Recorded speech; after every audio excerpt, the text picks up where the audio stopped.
La thématique d'aujourd'hui, c'est simple, c'est l'économie de partage. C'est certainement quelque chose que vous avez tous entendu déjà et c'est quelque chose de très actualité.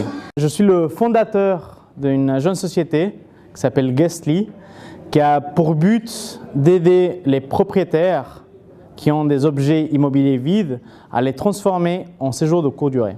En deuxième temps, je aide une fondation, c'est une fondation suisse qui s'appelle Sunchild, qui a pour but de construire 2 centres de bien-être, un en Bosnie et un en Suisse, pour traiter tout le post-traumatisme social et puis de la guerre en Bosnie à travers des soins naturels.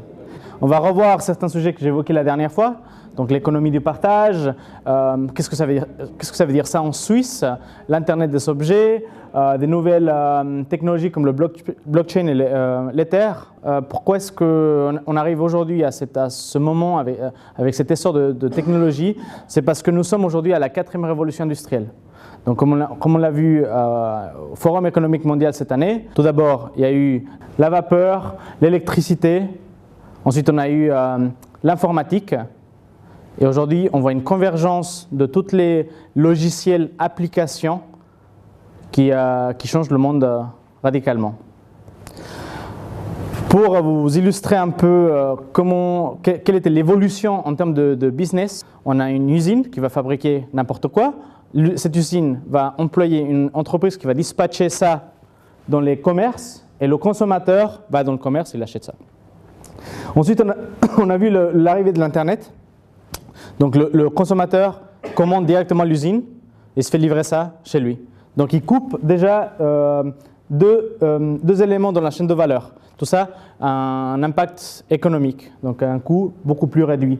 Et aujourd'hui, ce qu'on voit, c'est que le consommateur lui-même devient prestataire de produits et services. Aujourd'hui, donc, on en parle énormément des plateformes collaboratives, donc Uber, Airbnb, et il y en a au moins 200 000 dans tous les secteurs d'activité. Si on regarde le chemin du cycle d'adaptation de la technologie, on se retrouve, on a rentré dans le mass market de cette application collaborative.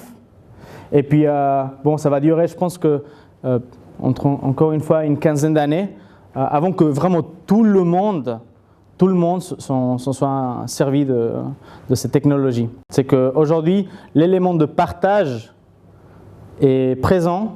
On a commencé par échanger une connexion, des emails. Ensuite, on a commencé à partager nos amis, nos connaissances à travers Facebook. Ensuite, on a commencé à partager toute notre vie, où on va, qu'est-ce qu'on fait, où est-ce qu'on mange. Et puis, aujourd'hui, on commence à partager nos possessions, c'est-à-dire nos maisons, nos voitures, tout. On va regarder quelques-unes qui sont en Suisse, qui sont très très bien d'ailleurs. On parle beaucoup du terme ubérisation ou popularisation.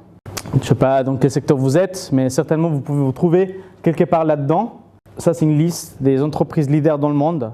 Batmade, il y a 4-5 ans, ils ont lancé une plateforme qui permet à n'importe qui de booker une femme de ménage n'importe où, à n'importe quelle heure, à travers leur plateforme. Ils ont eu un succès phénoménal. D'ailleurs, ils vont bientôt faire une conférence à la fondation, au Table Malco. Voilà.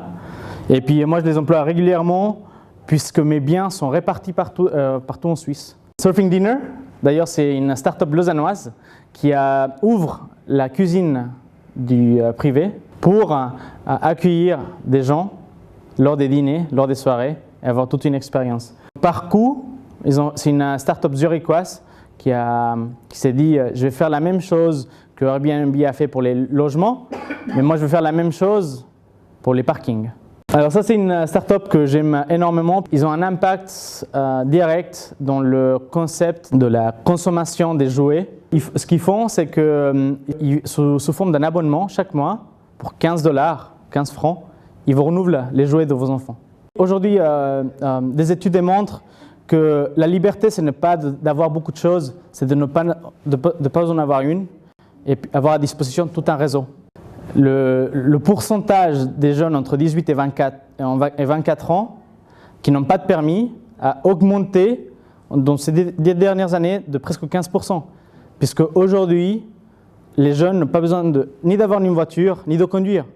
Je prends l'exemple de la voiture. La voiture, 95% de sa vie, elle va être dans le parking. 95%.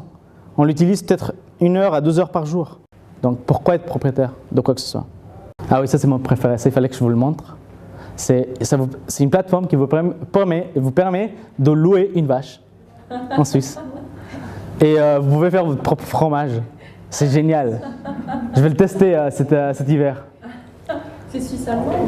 Oui, c'est suisse allemand. Ouais. Mais même les vaches ne sont pas à l'abri de l'ubérisation. On constate déjà que l'économie collaborative commence à déjà prendre une part du marché dans le mass market. Pourquoi est-ce que je suis là? Je dois vous dire que ces modèles sont déjà obsolètes. Aujourd'hui, grâce à la technologie blockchain, ça donne naissance à des organes qu'on appelle le DAO, Decentralized Autonomous Organizations. Une des avantages de la blockchain, c'est que ça permet d'avoir une validité sur toutes les transactions, que ce soit financières, d'informations. La blockchain permet d'avoir un record public, pas à travers des noms mais d'identifiants. Voilà ma perception de ce qui est en train de se passer, ce qui va venir d'ici les 5 à 10 prochaines années.